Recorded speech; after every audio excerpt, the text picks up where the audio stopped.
GMA, we are following the reaction to the newly unsealed Jeffrey Epstein court documents. Dan Abrams is going to break it down. Also, watching that storm jetting through the southern Rockies, then over the Gulf Coast with heavy rain and even a tornado threat before it makes its way up on Saturday into the Northeast. Looks like it starts as snow, but a lot of the coast is going to change to rain. We'll detail all of it and so much more on GMA. And we are learning more about our big story this morning from San Antonio Police about arrests made in connection to the murders of Savannah Soto and Matthew Guetta. You will hear what the suspects said as they were walked in front of our camera just ahead. And checking TransGuide as we check on the Thursday morning commute. Things look good out there. We are waiting on some rain. We'll check in on the situation and conditions with RJ and Mike. Live from KSAT 12. Good Morning San Antonio starts right now. A father and son both arrested in connection with the murders of 18-year-old Savannah Soto, who was pregnant, and 22-year-old Matthew Guetta. Their mugshots released overnight.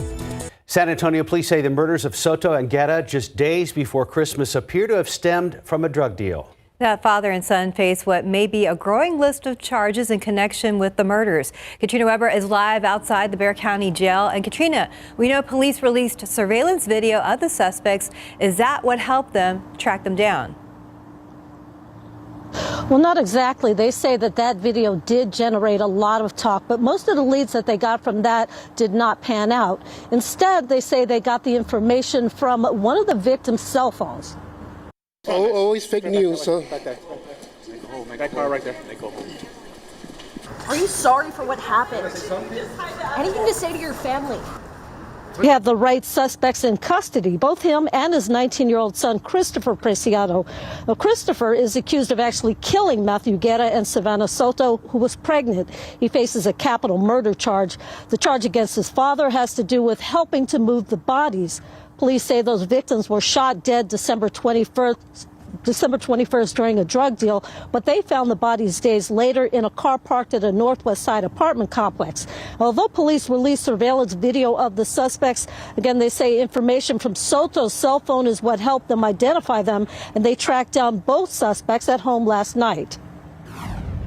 He knew why the police were there, was cooperated fully with the investigation. We're right here to headquarters, and our detectives were able to start interviewing both the son and the father again. Ramon and Christopher Preciado were arrested late last night. Police say there could be more charges to come, specifically related to the death of Savannah Soto's unborn baby. Now, although the jail is where both of them are headed, they right now are in this building over here waiting to appear before a magistrate.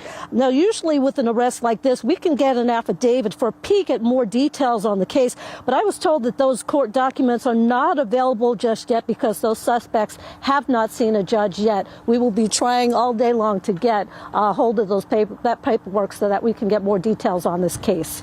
Reporting live at the Bexar County Jail, Katrina Weber, KSAT 12 News. All right, Katrina, thank you so much. As we get more information moving forward, we make sure to pass that along to you here on KSAT and KSAT.com. Good morning to you. It is Thursday. It is January 4th. Thank you for starting your morning with us. It's been a short week for some people and a cold week back to school for a lot of kiddos. That's right. Mike says we're not quite done with the umbrellas yet, are we, Mike? No, we've got a couple more opportunities, one being today. Now, this morning we don't have any rain out there, but there is some fog to deal with, and then we'll start to see some drizzle, some showers develop. And yeah, if you got a new jacket for Christmas, boy, you sure are getting some use out of it this week. And right now out there at the airport, as you can see, it's not bad looking. Can't really see the top of the control tower, but visibility is still listed at 8 miles. 5 New Braunfels, Bernie, 4 Gonzales, mile and a quarter in Kerrville. So in some places it has improved slightly as far as the fog, the visibility out there in Junction, half mile, and LaGrange at a half mile. Now we do have dense fog advisory. It's not completely covering the area right in the middle. No advisory. That doesn't mean you won't see any fog, of course, but this is in effect up until 10 o'clock this morning. So that's kind of a good indication that it is going to be very stubborn fog, going to be sticking around. A lot of times gets thicker as we approach sunrise. Temperatures are in the low 40s. Just about where we were yesterday, day before that, low to mid 40s, and they're not going to be moving because We're not going to see any sunshine today. Clouds going to hang in here, and then, like I said, we have that drizzle and some showers developing. Mountain cedar did come down yesterday. Mold is on the low side, and you might want to get prepared for mountain cedar because we've got very windy conditions coming up to start off next week. We'll talk more about that coming up in long weather, but for today, we will have some patchy fog around the area, maybe a little bit of mist with that, and then drizzle developing late this morning. Just kind of, that dampness hanging in the air, and we'll have a few showers later on this afternoon. High temperature only 50, so once again we'll be 10 to 15 degrees below normal today. Great looking weekend in store, but like I said, get ready for next week. Details on that coming up in just a couple of minutes. Traffic Authority, RJ Marquez, what's going on, sir? Yeah, Mike, things looking pretty good out there. If you're getting up right now, getting ready to hit the roads during our 6 o'clock hour here, taking a look at there at 37 the Alamo Dome from TransGuide traffic cameras. I-10 Callahan, we have traffic moving pretty good in that area as well. A couple of the smaller things to kind of let you know about. We've been kind of trying to figure out what's going on here on the northwest side there. I-10 eastbound, there was a stalled vehicle at Crossroads Boulevard. Looks like that may have already been cleared out within the past 5 minutes or so. So that's good news there. There were a little bit of lingering construction delays in that area. So a little bit busier than we would like in that area, but it looks like we're smooth sailing for the most part. This just popped up on TxDOT's website. I was looking through some of the cameras, didn't spot anything, but continue to look through and see what's going on here. But there was road debris that was reported there on Highway 281 southbound at Hildebrand Avenue. So again, I just checked the cameras a little while ago. Didn't see anything to note. You see right there, that's a close camera there, 281 at the quarry, but nothing to note right there in that area. It's something that we'll continue to monitor and give you more information if that does become a potential traffic situation. Mark and Stephanie, back to you guys. Thank you, sir. New this morning, an Amber Alert for a 13-year-old girl has been issued by the Comal County Sheriff's Office. The search is on for 13-year-old Carly Odell. She has blonde hair, green eyes, and was last seen wearing a gray sweatshirt with the lettering Lone Star Ranch. Multicolored shorts and black Vans. Police are also looking for a suspect connected to the teen's disappearance. 21-year-old Hispanic male with facial hair and a receding hairline who was driving a blue truck. No info on a license plate. If you have any information, you're asked to call the number on your screen, 830-620-3400. A silver alert has also been issued this morning by the Bexar County Sheriff's Office. 79-year-old Joe Hopkins was last seen yesterday around 5 o'clock in the 800 block of Pinstaman Trail. Now, that's not too far from Friedrich Wilderness Park. Hopkins was wearing a tan jacket, gray shirt with the words Papa written on it, blue jeans, and black shoes. He was last seen driving a red 2015 Lexus that is with a Texas license plate, GBM 5981. Now, if you have any information, you are asked to call the Bexar County Sheriff's Office at number on your screen, 210-335-6000. This morning, the search continues in the Hill Country for a man who police believe shot and killed another man during a robbery at a convenience store in the town of Fredericksburg. A store clerk told police the suspect went to the back of the store, put on a skeleton mask, then went to the front of the store where he shot a man. The suspect also stole money out of the cash register and then took off on foot. He is not an employee of the store. He was talking with the clerk at the time that the suspect entered the store. At this time, we don't have any leads as far as the relationship between. Now, if you know anything that can lead to this person, you're asked to call the Fredericksburg Police Department. That's area code 830-997-7585. This morning, a little girl is dead, and San Antonio police are still trying to figure out why. It is an incident that began yesterday at a southwest side apartment complex in the Bon Army area. San Antonio police officers say they arrived to a chaotic scene between neighbors and family of the victim. Officers tell us that a woman at the complex, who is a relative of the young victim, was running around not wearing any clothing. She was detained as a suspect in the girl's death.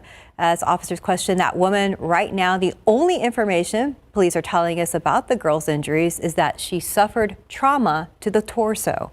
I don't know the cause of the injury, so the whole apartment is a crime scene right now, and we're kind of waiting on an arrest warrant, or I'm sorry, a search warrant to get into the apartment to kind of find a weapon.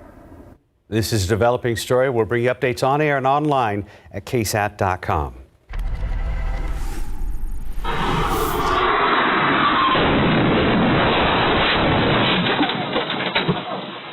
To see that, caught on camera, San Antonio police looking for these two people seen on a Ring doorbell cam crashing an allegedly stolen vehicle into a house. This happened before 12:30 yesterday afternoon on Sandstone Way. That's near New Sulphur Springs Road.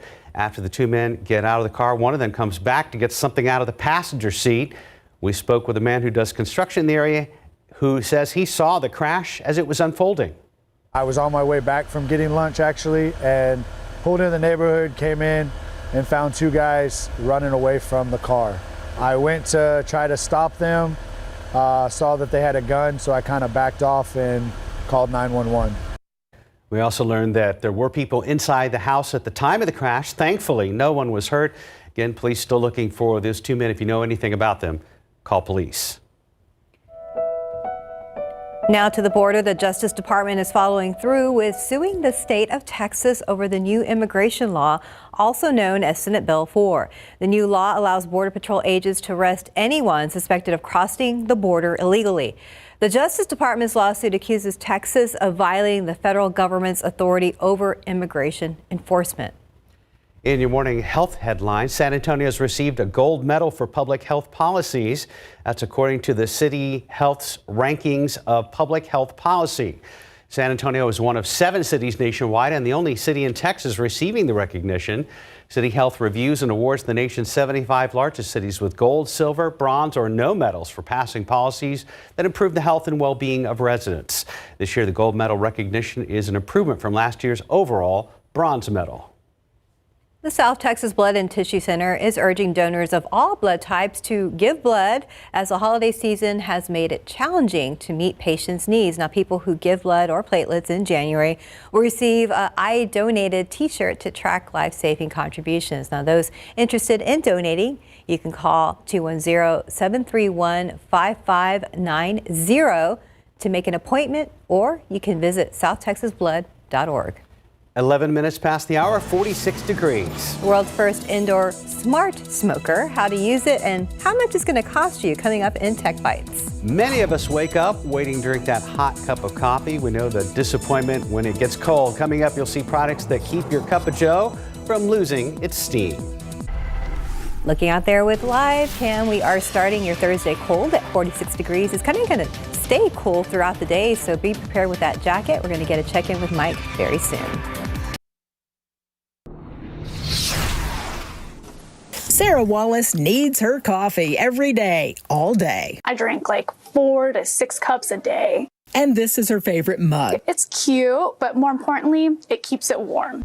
Consumer Reports tested insulated travel mugs to see which ones keep your brew hot the longest. So one of the interesting things we found in our tests is that some of the better known brands like Yeti and Starbucks fell a little bit short of the competition. They'd be beautifully designed and styled, but their lids would allow heat to escape or liquid to spill. Coming out on top, the Zoji Rishi for $28. Keeps drinks piping hot for 13 and a half hours. That's 6 hours longer than the closest competitor. The Thermos Stainless King costs less and keeps drinks hot for 7.5 hours. Then there's the Takaya Traveler at 6.5 hours.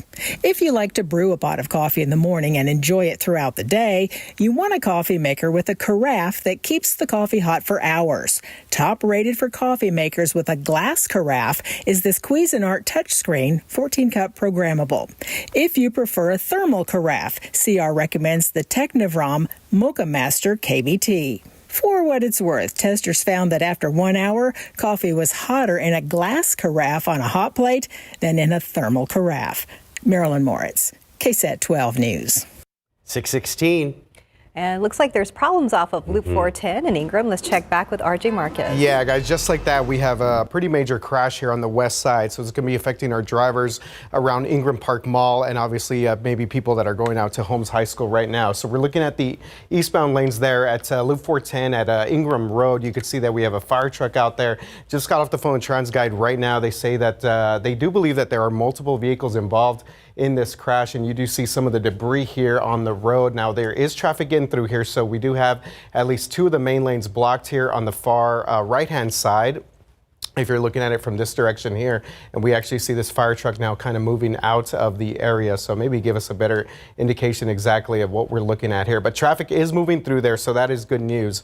Our maps are obviously picking this up here, and we're looking at least a pretty good delay from Ingram all the way down to Culebra Road at the moment. So again, 410 eastbound at Ingram Road, pretty good crash that we just saw pop up within the past 15 minutes or so. We'll take you back outside TransGuide, because this is the biggest thing that we're looking at right now across the city, and we'll kind of continue to get more information on exactly what happened out there and take another look at some of the delays it's causing. But we do have that fire truck that we at least kind of saw exit there, so hopefully they could get this cleared out, and hopefully no injuries were involved in this. But again, Holmes High School, Ingram Park Mall area, just kind of keep this in mind if you're headed out. Yeah, a bunch of SAPD, and you see a hero truck with the arrow sign steering people around that incident. RJ, thank you, buddy. Thanks, guys. Yes, thank you. All right, one thing we're going to have to watch out for this morning is some fog around the area. We haven't seen a lot of thick fog in the metropolitan area yet. It's been sort of in the outlying areas, which is where the dense fog advisory are. Going to show you that in a moment.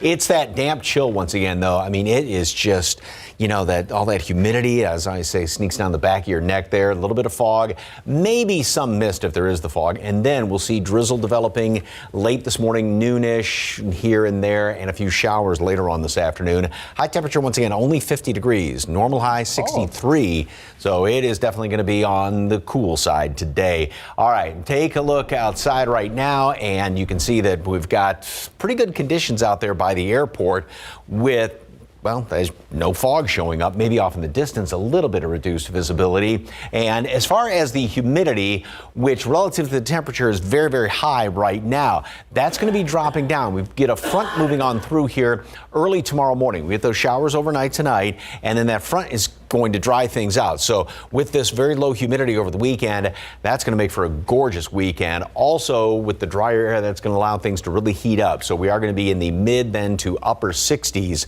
going into the weekend, a little bit on the above normal side. And then watch what happens by Monday as that humidity just sort of skyrockets.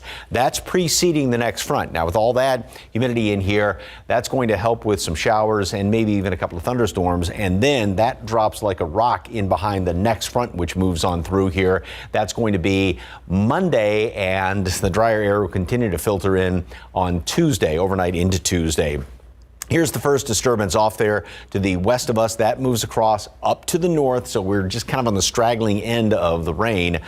Seems like that's been the same story with all of these systems that have moved through here in about the past month or so. We get the break in the action, the beautiful weather over the weekend. The next low develops here. This one starts to work its way on through here on Monday. This is going to pull the front through, and that's going to pull down some cooler air. Now, these upper level wind lines are going to sort of flatten out going into next week. So we're going to have pretty much normal temperatures. We're looking at low mid 60s, right around low mid 40s for the highs and lows respectively going into next week. And then as far as Monday is concerned, we're watching this low again going. This one's going to be pulling that front through here, and that's going to create some very, very windy conditions. So the front will come through mid-morning on Monday, mid to late morning. Winds will shift around, get very breezy then in the overnight hours Monday and going into Tuesday. Tuesday morning, we are going to be looking at wind gusts that will be anywhere from 45 close to 50 miles per hour. So again, we're going to emphasize, if you still have outdoor decorations up, take those down this weekend. Anything outside that can get blown away, take it inside, stick it in the garage, tie it down, something like that, because it is going to be very, very windy as we go into, like I said, the overnight hours Monday into Tuesday morning. So here's what it looks like number-wise. We'll make it up to, as I mentioned, 50 today. That's it. A little bit of drizzle developing this afternoon, then going into tonight, some showers late this afternoon, overnight, early tomorrow morning. Damp roads tomorrow morning. It's looking like all the rain's going to be out of here for the commute tomorrow morning. Good looking day. Front moves through, dries us out. Chilly mornings, nice afternoons over the weekend. We'll see the clouds build in here late Sunday. Very warm on Monday, up to 70. That front comes on through here. A few showers and thunderstorms. And then very, very windy on Tuesday. Overnight Monday into Tuesday, 59 Tuesday, 65 on Wednesday. So a little bit closer to normal, as I mentioned, for the temperatures by the middle part of next week. So Again, to sum it up, mist drizzle today, chilly, great looking weekend.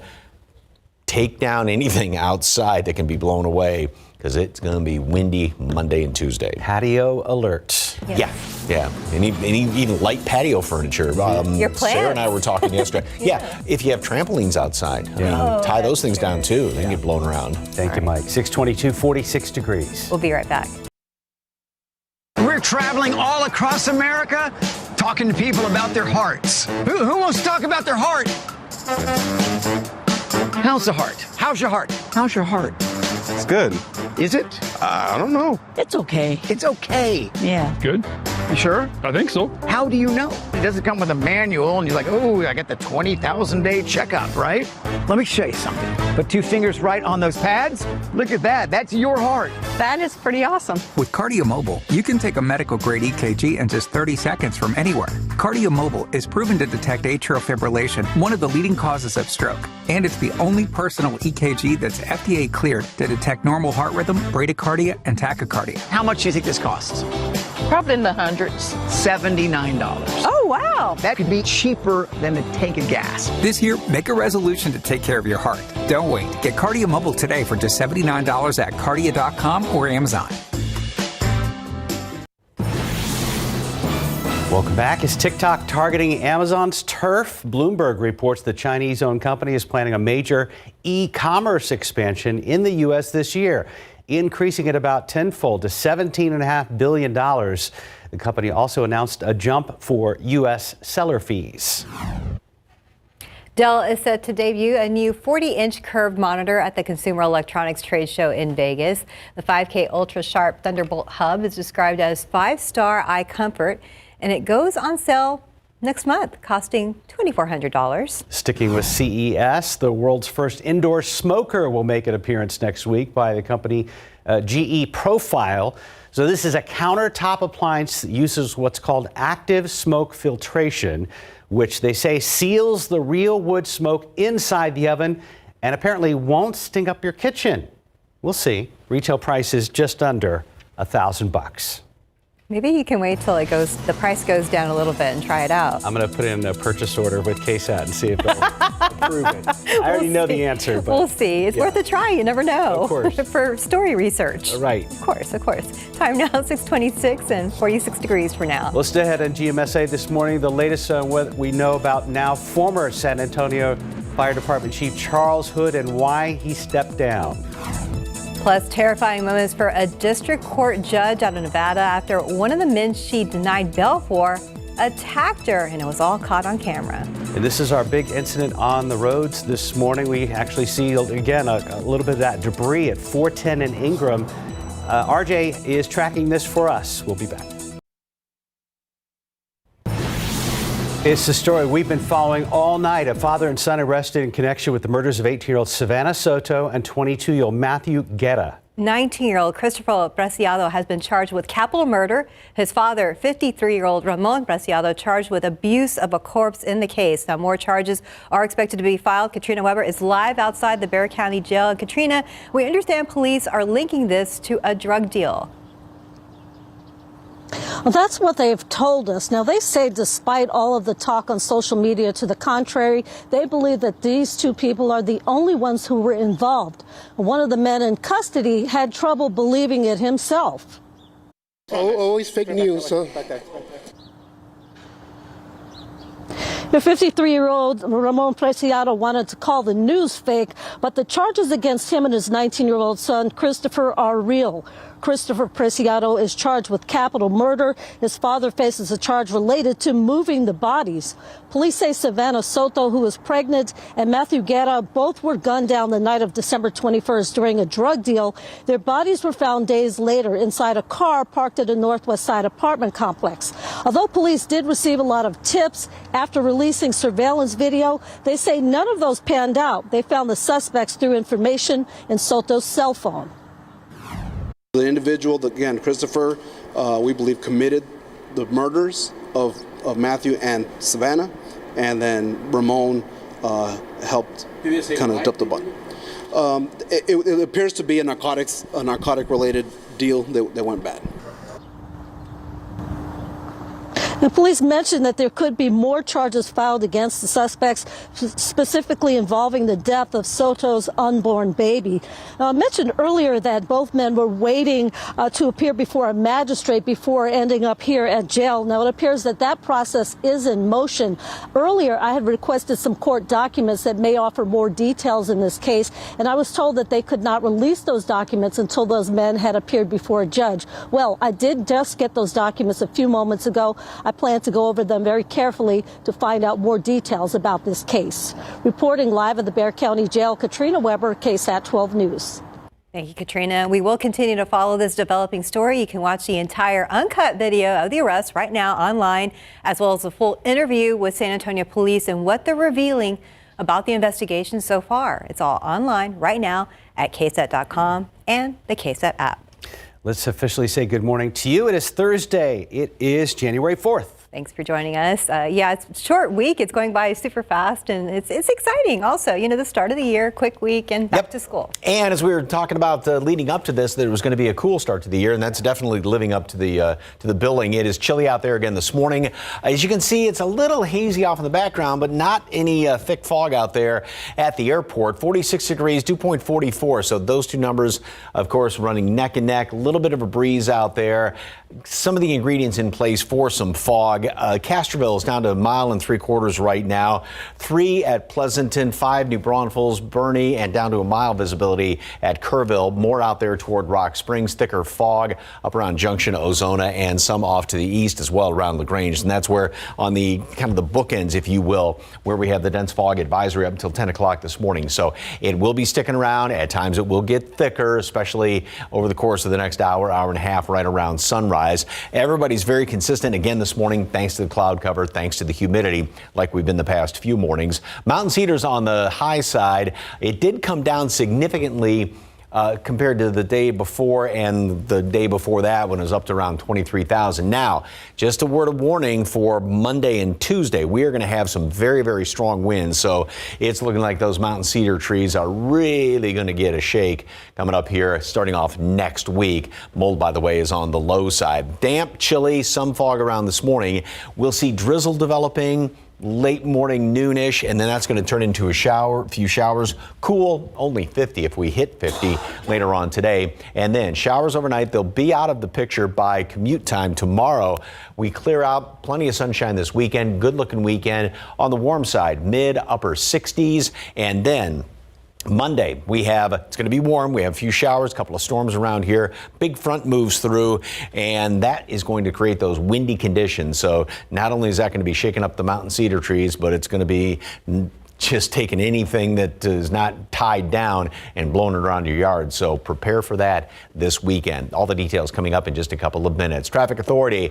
I know there's that problem over there on 410, RJ? Yeah, Mike, we have got a mess here for our drivers that are headed around Ingram Park Mall and Holmes High School as people get up right now, 6:30, half hour here. Looking at 410 eastbound at Ingram Road, and we had a crash that reportedly involved a couple of vehicles. In fact, TransGuide just earlier swung this camera around and a little bit up more the highway, further up on the highway. We saw at least 2 vehicles involved in this crash. We do see some of the road debris here. I saw TxDOT crews obviously are on the scene. We also have SAPD as well. San Antonio Fire Department is on the scene as well. So eastbound lanes, now traffic is slowly getting through and they're swinging around there right now. I wonder if they're listening to us right now, but you do see the multiple vehicles here. Again, eastbound Loop 410 at Ingram Road. We're looking at this real time right now. Let's see what this looks like on our maps and how this is going to affect your commute. Again, for our drivers around Holmes High School, Ingram Park Mall. So if you are coming from the eastbound lanes here, if you're coming from 151 around the Military Drive area,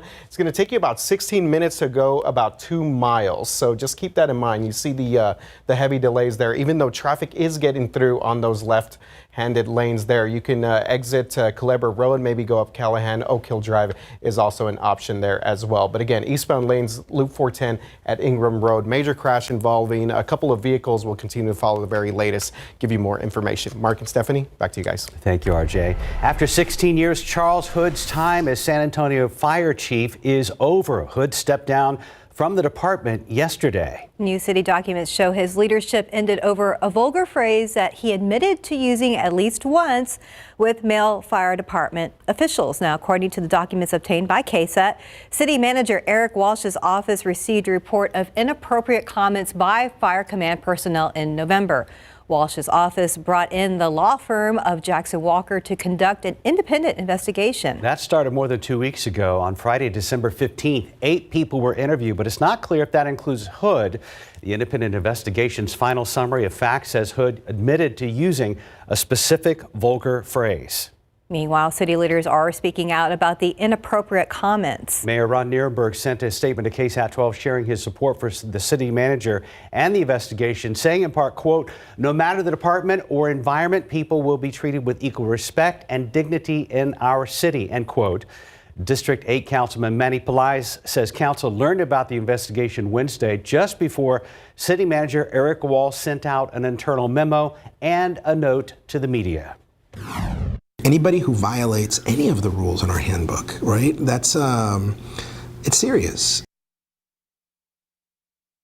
The San Antonio Professional Firefighters Association released a statement. It says in part the union is, quote, aware of the details culminating in Mr. Hood's forced retirement.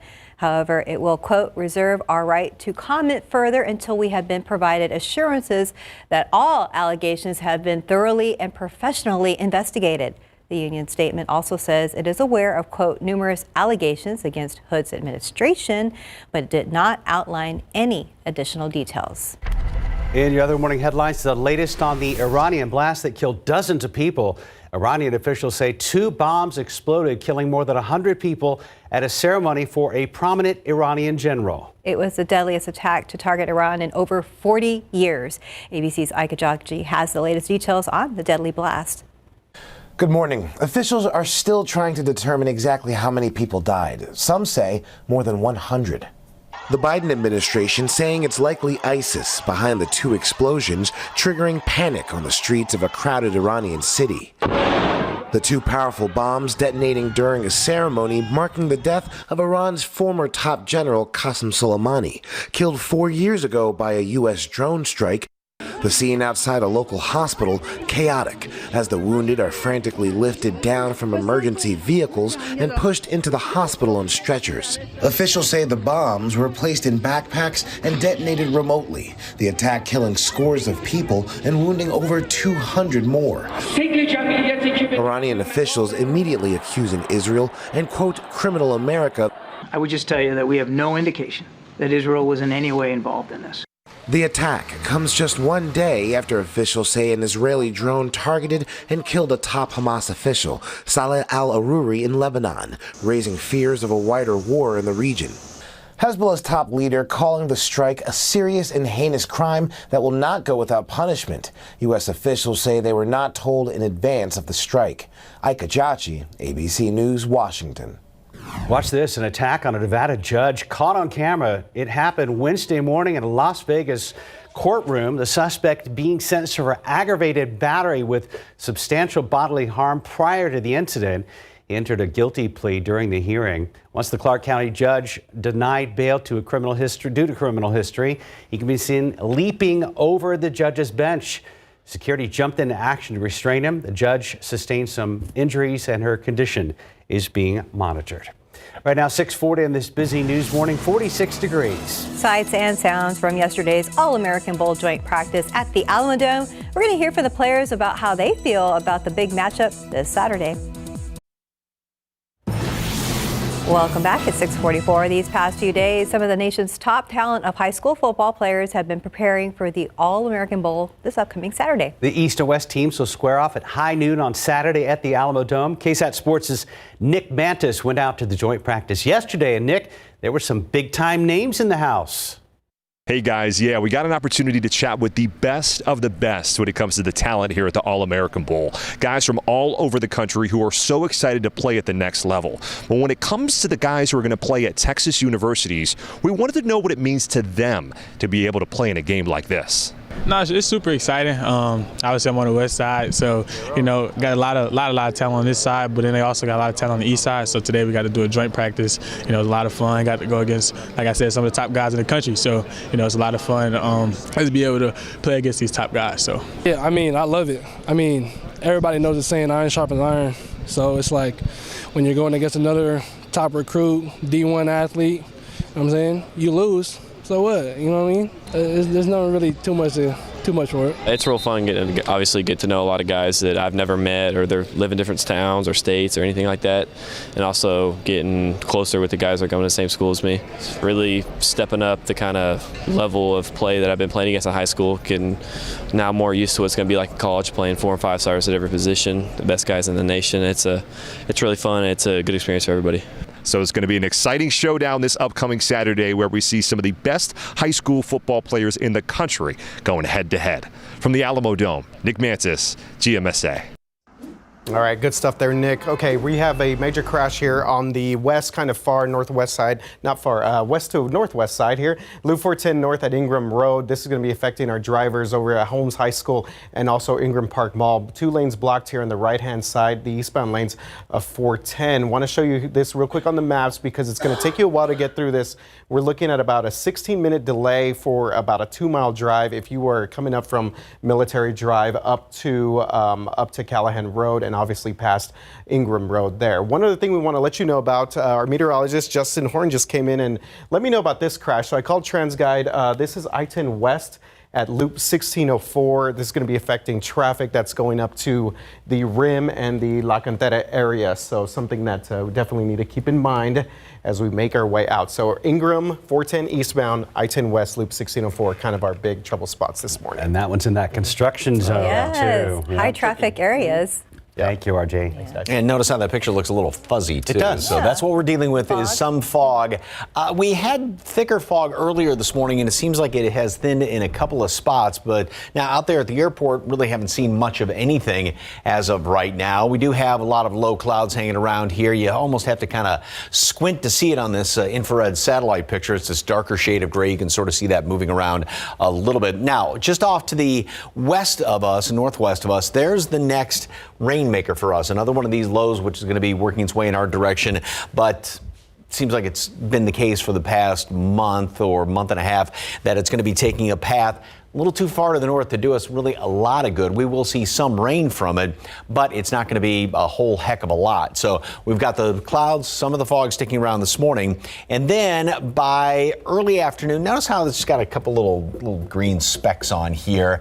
Obviously not much, but I think also what we're going to be seeing developing by late morning, noon is a little bit of drizzle around the area, just that kind of dampness hanging around here. Then as we go into late afternoon, evening hours, we'll see a few more of the showers that are going to be developing. That's going to be overnight and then into the early wee hours of tomorrow. But I mean, even just after midnight, a lot of this is out of here, and we'll have some damp roads left over tomorrow morning, but it's looking like this is going to move out of here very quickly. So we're not going to be dealing with any rain tomorrow morning for the morning commute. And then as the day rolls on, things clear out very nicely, and that's going to be the start of a beautiful stretch of weather going in through the weekend. It is going to be on the warm side of normal, mid and upper 60s, so we'll be, say, 4 or 5 degrees above normal once we get into Saturday, as well as especially on Sunday. There's the low, which is working its way across the area, brings us the rain, pulls a bit of a front through here, dries things out, and so that's why we're in store for such a good-looking weekend. Then we are going to be watching this next low coming on in here. This one, again, is going to be taking a path a little far to the north to give us any really decent rain. We will have some showers around here on Monday, late Sunday and Monday. But this is the one that's going to be pulling that front on through here. And that's the one, excuse me, which is really going to stir things up as far as the wind is concerned. So by Monday night, we're going to be seeing wind gusts 30, 35, 40, close to 50 miles per hour. And Tuesday morning, then especially, it is going to be extremely windy. So we've been kind of talking about this in the weather department. It's like this weekend, if you haven't taken down Christmas decorations outdoors, take them down. It's going to be beautiful weather for us, so you have a good opportunity for that. And then also batten down the hatches as far as anything else in your yard, your garbage cans, maybe trampolines, anything like that, light lawn furniture that can get blown around. So we have showers, some mist and drizzle today, showers tonight, front moves through, great stretch of weather, and then the very windy conditions that come on in here on Monday. And behind that, we are going to be cooling down, and most of next week is looking like it's going to be right about normal, nothing too extreme as far as temperatures. But again, got to look ahead to a few days down the road, the windy conditions Monday and Tuesday. Yes, so we'll definitely bring in the inflatables. No excuses now. No, not at all. Thanks for the heads up, Mike. 10 till 46 degrees. Let's look out there with a live cam for now. Still cold out there, so definitely grab that jacket for today and be aware of that possible rainfall. So maybe an umbrella as well. We'll be right back.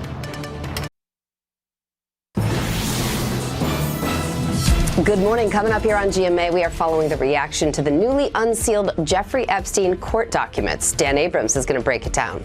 Also, watching that storm jetting through the southern Rockies, then over the Gulf Coast with heavy rain and even a tornado threat before it makes its way up on Saturday into the Northeast. Looks like it starts as snow, but a lot of the coast is going to change to rain. We'll detail all of it and so much more on GMA.